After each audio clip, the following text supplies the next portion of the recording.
In this video, we're gonna get into how crazy the lumber prices got and where they're at now, what's to be expected in the future, and what you need to know so that you can hedge yourself against inflation or how you can prepare to make your next move.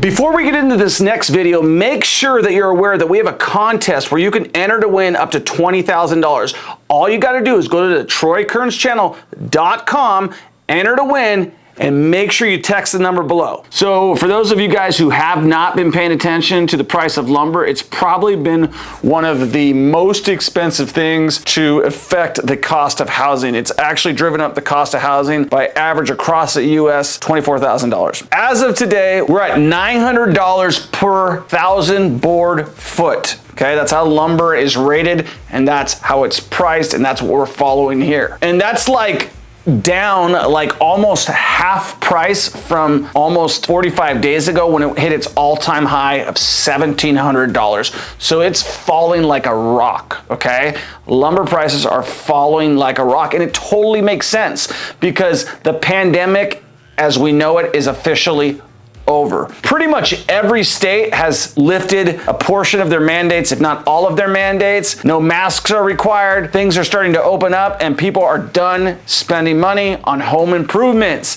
They're done adding additions. They want to go on vacations right now, which is reducing the demand, okay? So the demand is going down, which is going to bring supply up, which is going to bring the prices down. So let me give you a personal experience about where we're at currently with lumber prices, how they've affected me and my family.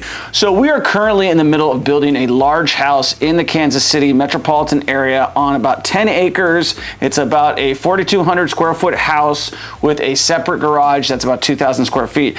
Originally, when we first got our lumber bid, it went down to $125,000. Or I guess it was up to $125,000. Well, then fast forward a couple months go by, we still don't have our property. We're still shopping for lumber prices. That same bid goes up to $150,000. Go another couple months, that same bid goes up to $175,000.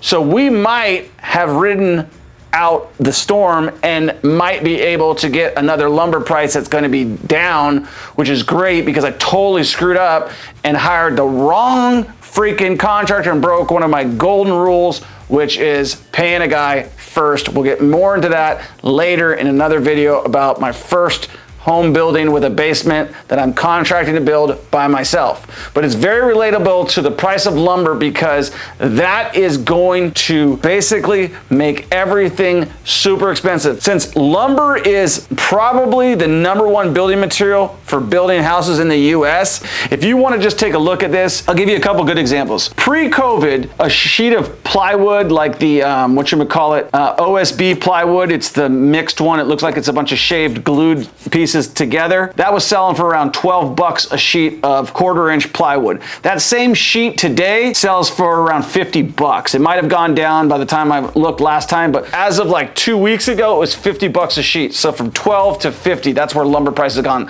like almost 5 times, okay? 4 or 5 times. That's craziness, okay? Good news is lumber prices are going down right now, which means probably the rest of the building materials are gonna follow because lumber is the most expensive and the most used building material in the US. So you may have heard there's been a lot of disruptions with the supply chains, and basically there's a lot of guys who are manipulating the market right now. They know that lumber's in high demand. They're gonna slow the supply chain around.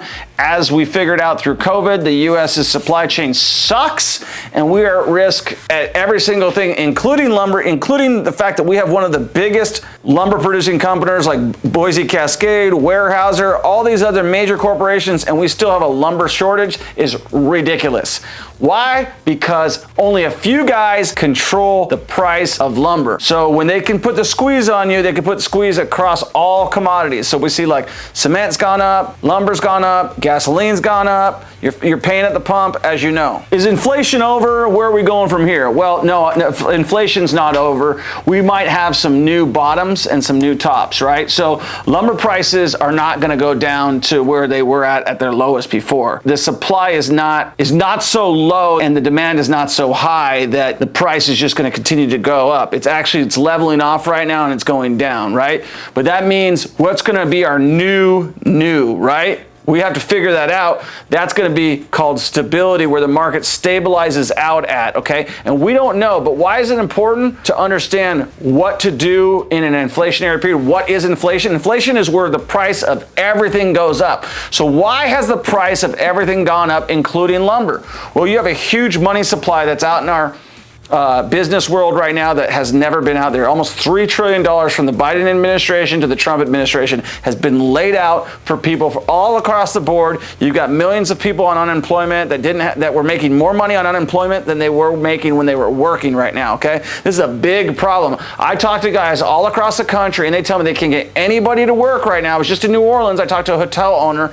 He's so pissed off right now because he says nobody wants to work because they make more money not working than they do working, okay? That is the problem, okay? So back to inflation. Inflation is up high because of all this free money. As this free money is running out and the supply of money is running out, the demand on lumber is going to go down and we're going to see things level off. I hope to God that lumber prices continue to go down so that houses are more affordable to build, that builders can continue to build houses, that guys like me can continue to build houses, and that homeowners themselves can continue to improve their houses and to make it cost affordable for them to do so. If you're interested in what the price of lumber is, all you need to do is do a Google research and check out a graph and see what has happened in the last, or we can put one up on the screen actually for you. All right, so this is from March of last year. Board foot started under $300, went all the way up to $1,800, $1,700, and now it's at $890. So we might be at the new normal, which is double of what the old normal was, triple of what the old normal was. Lumber prices have gone from in the high threes to all the way in the high 1700s, and now they're just under $900 by the board foot. This is going to be a key point that you can analyze the price of everything, right? Just like fuel is tied to the economy, lumber is tied to the economy. As the price of lumber goes down, look for the price of housing to go down or slow down. Look for other things to slow down as well. It's a good indicator that our market is correcting, which is what we need, because as the houses continue to go up in price, we price people out of the market, which increases our homeless population, and we're not solving any problems. To summarize, why should you care about the price of lumber? Because it indicates how much it's going to cost you to fix a house, right? I'm reframing houses right now, and it's 5 times what it cost me before just on the material alone. What does that mean? It means that either I'm making less money, either I'm losing money, or I'm making the same amount of money, but the buyer is paying more money for what they're getting, okay? So what I've seen right now is that people are paying more money for less house, okay? That's how I'm seeing it. I'm passing on all my bad news to everybody else, and so is everybody else. So make sure that you follow our channel so that you can stay in the know, you can stay ahead of the curve, and that you can make the right investment decisions. Make a good decision right now and hit subscribe, hit the like button, hit the notification button, because it helps the YouTube algorithm get us out there to more people like yourself, and it's going to help you get wealthy if you understand how things are priced and how the market works as a whole.